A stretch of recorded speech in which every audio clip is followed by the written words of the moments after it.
Hey everybody, it's David Sirota. So there's a little story about Nancy Pelosi and a guy named Pete Peterson that tells a bigger story about the Democratic Party.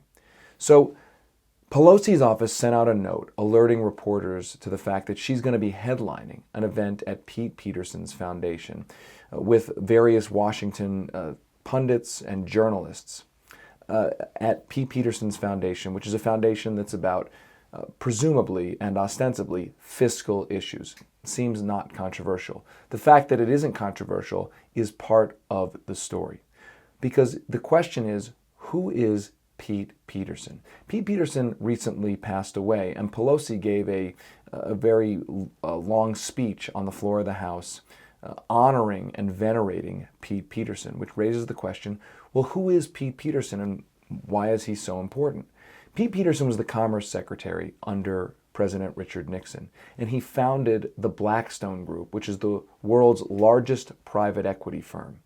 He also, before that, he worked at Lehman Brothers, the firm that blew up at the beginning of the financial crisis. So a major Wall Street guy. Not that surprising that the House leader of the Democrats is at an event at the foundation of a Wall Street guy, or even honoring that Wall Street guy on the floor of the House after he passed away. But here's the key. Pete Peterson is not just any Wall Street guy. Pete Peterson is a guy who, in his life, helped direct about $500 million into the campaign to cut and/or gut Social Security and Medicare. The Huffington Post had a big report on this. According to a review of tax documents from 2007 through 2011, Peterson personally contributed at least $458 million to the Peter G. Peterson Foundation that casts Social Security, Medicare, Medicaid, and government spending as in a state of crisis and in desperate need of dramatic cuts. In other words, Pete Peterson is the Wall Street guy who has been behind the major national effort to cut and/or reduce Medicare, Medicaid, and Social Security, the foundational programs of the Democratic Party, the foundational social programs in the United States. So, as I said, this is a small story that tells a larger story.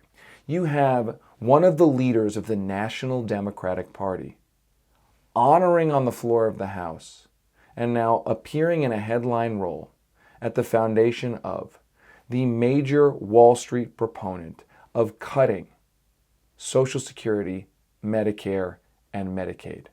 And she's not the only one. I mean, as I said, at the conference you'll have all sorts of pundits and quote-unquote mainstream journalists, because the mainstream position in Washington, and even apparently in the party that is ostensibly the left of center party in the United States, the Democratic Party, a mainstream position is to say that it's not controversial to appear at or honor the Wall Street billionaire who has been the prime mover and shaker behind the effort to slash Social Security and Medicare, two of the most popular programs in American history, two programs that most help combat economic inequality. In other words, the mainstream consensus in Washington, whether inside the leadership, or at least parts of the leadership of the Democratic Party, the Washington press, the Washington pundit corps, is that slashing the most popular programs in American history, or at least being affiliated with the proponent of slashing those popular programs, that's a totally mainstream position. That's a totally centrist position. That's a totally not controversial position. It's not controversial in Washington, D.C. that Nancy Pelosi, one of the heads of the Democratic Party, is honoring Pete Peterson, is appearing at his foundation's event, even though Pete Peterson is the prime mover and shaker, was the prime mover and shaker behind slashing Medicare and Social Security. That's not controversial. And the fact that it's not controversial actually tells that bigger story. It tells that bigger story, in this case, of a Democratic Party leadership that isn't all that uncomfortable with radical conservative ideas. And I don't think that's a value judgment. It is by polling data. If you look at polls, where is the public on these issues? It is a radical, extreme conservative idea, a radical right-wing idea to cut Social Security and Medicare. But that is considered a not controversial, mainstream, not even newsworthy position inside of Washington, D.C., and inside of the Democratic Party's leadership. Because what else are you supposed to take away from the fact that the leader of the House Democrats is appearing at the foundation named after the Wall Street mogul who has spent $500 million funding the effort to slash these programs? She venerated him on the floor of the House after he passed away. That is the takeaway, that it's not controversial, it's not toxic, it's not newsworthy, it's not a big deal for the head of the leader of the House Democrats to be affiliated with and venerating and honoring the person, the Wall Street mogul, who has been the biggest funder, the biggest bankroller of the effort to cut these programs.